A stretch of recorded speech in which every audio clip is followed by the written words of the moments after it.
ऐसे नेता की कहानी सुनाने जा रहे हैं जिन्हें पंडित जवाहरलाल नेहरू और इंदिरा गांधी दोनों पसंद करते थे, लेकिन सोनिया गांधी से उनकी अनबन हो गई। कहानी उस नेता की है जिसने जब राजनीति छोड़ने का मन बनाया तो थोड़े दिन में देश के प्रधानमंत्री बन गए। बात उस प्रधानमंत्री की है जिसने अपने से अमीर विधायक से प्यार कर लिया और सन्यासी बनने की ठान ली। उसके प्यार से इंदिरा गांधी भी परेशान हो गई थी। बात उस कद्दावर नेता की है जिसे पार्टी ने प्रधानमंत्री तो बनाया, लेकिन जब उनका निधन हुआ तो उनके शव को कांग्रेस मुख्यालय यानी 24 अकबर रोड नहीं आने दिया। आज इस कहानी में चर्चा उस नेता की है जिसने 90 के दशक में उदारीकरण के जरिए देश की तस्वीर बदल दी और प्राइवेटाइजेशन का रास्ता मजबूत किया। बात उस प्रधानमंत्री की है जो कांग्रेसी था, लेकिन अटल बिहारी वाजपेयी ने उन्हें राष्ट्रपति बनने का ऑफर दे दिया, लेकिन उन्होंने मना कर दिया। चलिए आपको भारत के पूर्व प्रधानमंत्री नरसिम्हा राव की अनसुनी कहानी बताते हैं। नमस्कार, मैं हूं सोनाली ठाकुर और आप देख रहे हैं हिंदी खबर। भाजपा की मोदी सरकार ने देश के पूर्व प्रधानमंत्री पीवी नरसिम्हा राव को भारत रत्न देने का ऐलान कर दिया है। नरसिम्हा राव देश के 9वें प्रधानमंत्री थे, लेकिन राजीव गांधी की हत्या के बाद अचानक प्रधानमंत्री बने तो एक्सीडेंटल पीएम कहलाए। नरसिम्हा राव को काफी अपमान भी झेलना पड़ा, जो उन्होंने चुप रहकर झेला। वे अक्सर विरोधियों का प्रतिकार नहीं करते थे, जिस कारण उन्हें मौनी बाबा भी कहा जाता था।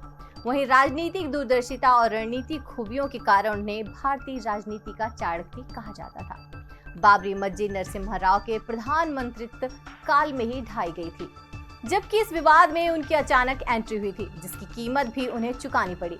नरसिम्हा राव पर अपने ही लोगों की जासूसी करने का आरोप भी लगे थे। वहीं इन्हीं नरसिम्हा राव ने देश को आत्मनिर्भर भारत बनाया। 1991 के आर्थिक सुधार इन्हीं की देन है।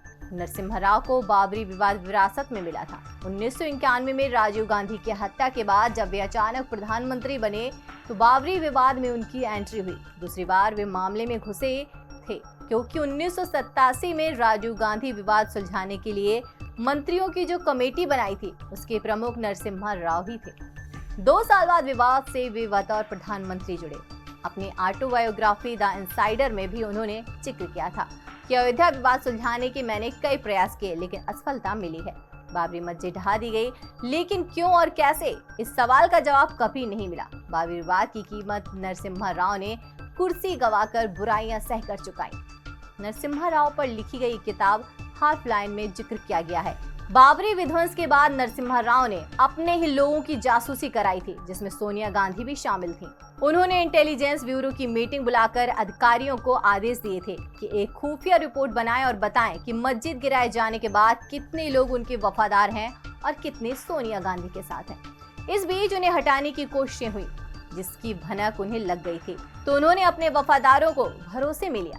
कैबिनेट और कांग्रेस संसदीय दल की बैठक बुलाई, चुप्पी साधकर सभी की सुनी और संसदीय दल का नेता बनते ही उन्होंने राष्ट्रीय स्वयंसेवक संघ पर बैन लगा दिया। 3 राज्यों में भाजपा की सरकारें बर्खास्त कर दी, लेकिन आखिरी सांस तक उन्हें जेल जाने का डर सताता रहा। हाफलाइन किताब में जैसा लिखा गया है कि नरसिम्हा राव 1991 में राजनीति से संन्यास लेने की तैयारी में थे। उन्होंने हैदराबाद शिफ्ट होने की तैयारी भी शुरू कर दी थी कि अचानक सोनिया गांधी का फोन आया और उन्होंने प्रधानमंत्री बनाए जाने की खबर दी। 10वीं लोकसभा के चुनाव होने थे। प्रचार चल रहा था कि तमिलनाडु के श्री पेरुंबदूर में 21 मई 1991 को मानव बम के जरिए राजीव गांधी को मार दिया गया। क्योंकि चुनाव चल रहे थे तो कांग्रेस वर्किंग कमेटी को बुलाकर सोनिया गांधी को लीडर बनाने का प्रस्ताव रखा गया, जिसे उन्होंने ठुकरा दिया।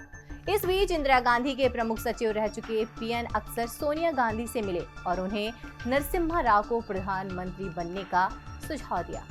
हालांकि शंकर दयाल शर्मा का नाम भी दिया गया, लेकिन सेहत का हवाला देकर उन्होंने प्रधानमंत्री बनने से इनकार कर दिया। फिर नरसिम्हा राव अचानक देश के प्रधानमंत्री बन गए। फिलहाल इस वीडियो में इतना ही। फिर मिलेंगे एक नई वीडियो के साथ। तब तक देखते रहिए हिंदी खबर।